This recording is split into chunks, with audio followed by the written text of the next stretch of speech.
Hello guys, അപ്പോൾ എൻ്റെ പുതിയ വീഡിയോയിലേക്ക് എല്ലാവർക്കും സ്വാഗതം. അപ്പോൾ ഇന്നത്തെ എൻ്റെ വീഡിയോ എന്ന് പറയുന്നത് ടീത്ത് ക്ലിപ്പ് ഇടാൻ ആഗ്രഹിക്കുന്നവർക്കും ഇപ്പോൾ ഇട്ടുകൊണ്ടിരിക്കുന്നവർക്കും എല്ലാവർക്കും യൂസ്ഫുൾ ആയിട്ടുള്ളൊരു വീഡിയോ ആണ്. 1.5 വർഷമായിട്ട് ഞാൻ ടീത്ത് ക്ലിപ്പ് ഇട്ടിട്ടുണ്ട്. അതിൽ നിന്നുമുള്ള എൻ്റെ എക്സ്പീരിയൻസും എൻ്റെ ഒരു ടീത്ത് ക്ലിപ്പിൻ്റെ ജേണിയും ഒക്കെയാണ് ഞാൻ ഈ വീഡിയോയിലൂടെ പറയുന്നത്. അപ്പം കാണാൻ ആഗ്രഹമുള്ളവർ ഇത് സ്കിപ്പ് ചെയ്യാണ്ട് കാണണം.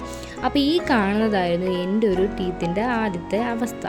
ഈ ആരോ മാർക്കിൽ ഞാൻ കൊടുത്തിരിക്കുന്ന ആ ഒരു പല്ലായിരുന്നു എനിക്ക് വിഷയം. കാരണം അത് സൈഡിലോട്ട് ചെരിഞ്ഞിട്ടായിരുന്നു ഇരുന്നത്.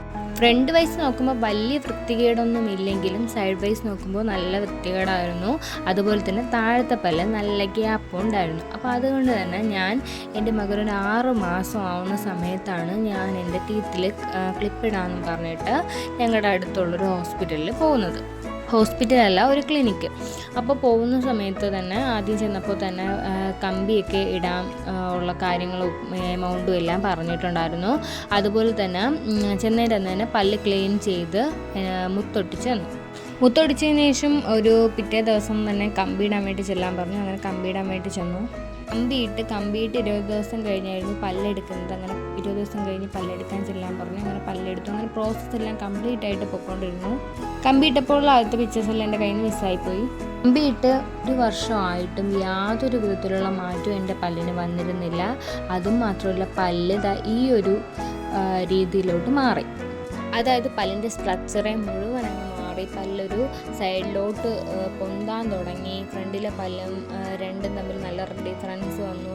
അങ്ങനെ ഒരു വല്ലാത്ത രീതിയിലായ എൻ്റെ പല്ല്. ഒരു വർഷം ടൈറ്റനിങ് ഞാൻ മുടങ്ങാതെ പൊയ്ക്കൊണ്ടിരുന്നതാണ്. എന്നിട്ടും എൻ്റെ പല്ലിങ്ങനെ ആവാൻ വേണ്ടി തുടങ്ങിയപ്പോൾ എനിക്ക് നല്ല ടെൻഷൻ വന്നു. പല്ല് നല്ല വൃത്തികേടായി, ചിരിക്കാനോ കാര്യം പറയുമ്പോഴൊക്കെ നല്ല വൃത്തികേടായി. അപ്പോൾ എല്ലാവരും ചോദിച്ചു തുടങ്ങി, എന്തിനാണ് പല്ലിൽ കമ്പിയിട്ടത് എന്നൊക്കെ ചോദിക്കാൻ തുടങ്ങിയപ്പോൾ ഭയങ്കര ടെൻഷനും കാര്യങ്ങളൊക്കെ ആയി.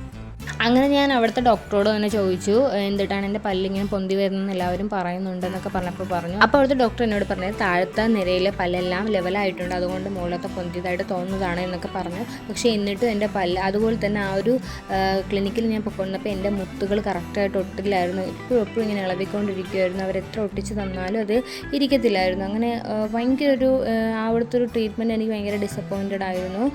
അങ്ങനെ പിന്നെ ഞാനൊരു വേറൊരു ഡോക്ടറിനെ, അതായത് നെടുമങ്ങാട് എൻ്റെ ഒരു കസിൻ പോകുന്ന ഒരു ഡോക്ടറിനെ, നല്ലൊരു ഡോക്ടറാണെന്ന് കേട്ടിട്ട് ഞാൻ അവിടെ പോയി കൺസൾട്ട് ചെയ്ത് എൻ്റെ പല്ലിൻ്റെ കാര്യങ്ങളെല്ലാം പറഞ്ഞു.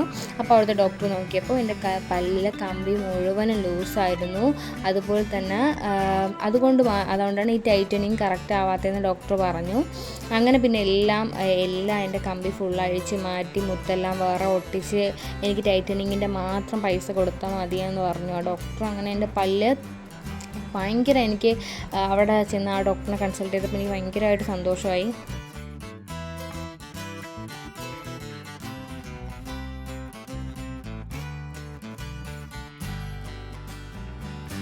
അങ്ങനെ പിന്നെ എൻ്റെ ബാക്കിയുള്ള ട്രീറ്റ്മെൻറ്റ് എല്ലാം അവിടെ നിന്നാണ് തുടങ്ങുന്നത്. ഒന്നേന്ന് റീസ്റ്റാർട്ട് ചെയ്തെന്ന് വേണമെങ്കിൽ പറയാം. വളരെ മോശപ്പെട്ടിരുന്ന എൻ്റെ പല്ല് ഇങ്ങനെ ഇരുന്ന എൻ്റെ പല്ല് ഒരു 6 മാസം ആയപ്പോഴത്തേനും ഇങ്ങനായി, എല്ലാം ലെവലായി കറക്റ്റായിട്ട് വന്നിട്ടുണ്ട്. പിന്നെ ഒരു 6 മാസം കൂടി ആകുമ്പോഴത്തേനും എൻ്റെ ബ്രേസസ് റിമൂവ് ചെയ്യാൻ, എൻ്റെ ഗ്യാപ്പെല്ലാം ഫില്ലായി. വളരെ പെട്ടെന്നായിരുന്നു ട്രീറ്റ്മെൻറ്റിൽ നല്ല മാറ്റം എനിക്കുണ്ടായത്. ഇപ്പോൾ എനിക്ക് ചിരിക്കാനോ ഒന്നും ഭയങ്കര ഒരു പേടിയില്ല. ഭയങ്കര ഒരു മാറ്റമാണ് എനിക്ക് വന്നത്. അപ്പോൾ നിങ്ങളെല്ലാവരും ശ്രദ്ധിക്കേണ്ട ഒരു കാര്യമെന്ന് പറയുന്നത്, നല്ലൊരു ഡെൻറ്റിസ്റ്റിനെ നിങ്ങൾ കാണുക എന്നതാണ് ആദ്യം നമ്മൾ ചെയ്യേണ്ടത്. നല്ലൊരു ഡെൻറ്റിസ്റ്റിനെ കാണുക, നമ്മുടെ പല്ല് 3-4 മാസമായിട്ടും മാറ്റം വരുന്നുണ്ടോ എന്ന് ചെക്ക് ചെയ്യുക. എല്ലാം നോക്കിയും കണ്ടും വേണം നമ്മൾ ബ്രേസസ് ഇടുമ്പോൾ ശ്രദ്ധിക്കാൻ. ഇപ്പോൾ തന്നെ 1.5 വർഷം കൊണ്ട് എൻ്റെ പല്ല് ശരിയാവേണ്ടത് ഇപ്പോൾ എനിക്ക് 2 വർഷമായിട്ട് മാറേണ്ടി വന്നു. 1 വർഷം കൊണ്ട് എൻ്റെ പല്ല് പൊന്തി വരികയാണ് ചെയ്തത്. അപ്പം ഒരുപാട് പ്രശ്നങ്ങൾ എനിക്കുണ്ടായി. അപ്പം നിങ്ങൾ പല്ലി കമ്പി ഇടാൻ ആഗ്രഹിക്കുന്നവരാണെങ്കിൽ ഈ കാര്യങ്ങളെല്ലാം ശ്രദ്ധിച്ചുകൊണ്ട് മാത്രം കമ്പിയിടാനായിട്ട് പോവുക. അപ്പോൾ ഇന്നത്തെ വീഡിയോ ഇത്രയേ ഉള്ളൂ. അപ്പോൾ വീഡിയോ യൂസ്ഫുൾ ആയിരിക്കുമെന്ന് വിചാരിക്കുന്നു. ഇനി അടുത്ത വീഡിയോ കാണാം. ബൈ.